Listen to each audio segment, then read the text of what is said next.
I know none of us want to admit it, but sometimes as authors we write filler.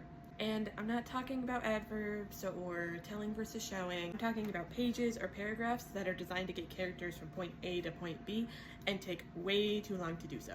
As many of you know, I'm editing my YA contemporary manuscript right now, and I'm finding myself cutting out large sections or chapters that can be whittled down to a few sentences and still get the same message across. So here are 3 signals that I found in my writing journey that a section or chapter might need to be cut down. Number 1, you're getting lots of feedback from multiple people that the section or chapter is boring, clunky, long, or they're just unsure of its importance in the story. To be clear, just because someone says something about your story doesn't mean that you have to agree with them or take their advice. But if you're getting feedback from multiple people that there's a section or chapter that they could do without, that might be worth looking into. What you do from here, though, is completely up to you.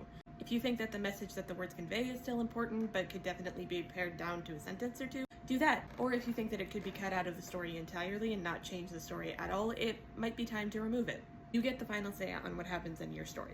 Number 2, you look carefully at the chapter or section's role and you find that it doesn't move the story forward. This is for the chapters when nothing actually happens. Like, sure, they get home from school, but if nothing else worthy of note or related to the plot happens, that group of paragraphs could just be 1 sentence. I know, I'm talking about your babies. That sounds cold and heartless, but trust me, I'm speaking from experience. Again, what's related to the plot is ultimately your call. I would just keep an eye out if there's anything in the story that doesn't drive the story forward at all or doesn't contribute to the overall outcome. Number 3, if the chapter or section consists mainly of things that are important in the moment but are actually never brought up again. This one is a little more nuanced. Sometimes things that are inconsequential to the plot can give us a lot of good information about where the character is mentally or emotionally. Like if the MC gets shoved in the hallway on her way to class, it can really punctuate that she's having a bad morning.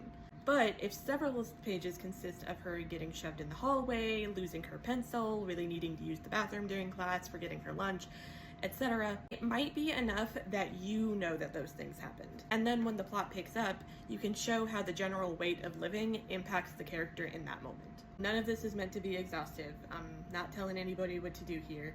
These are just rules of thumb that have helped me personally turn my story into a tighter and more engaging narrative. If you want more advice like this, go ahead and hit the follow button. And if you want book recommendations and updates on my writing journey sent to your email each month, you can join my newsletter. Sign up is in my... Other than that, I'll see you on the journey, friends.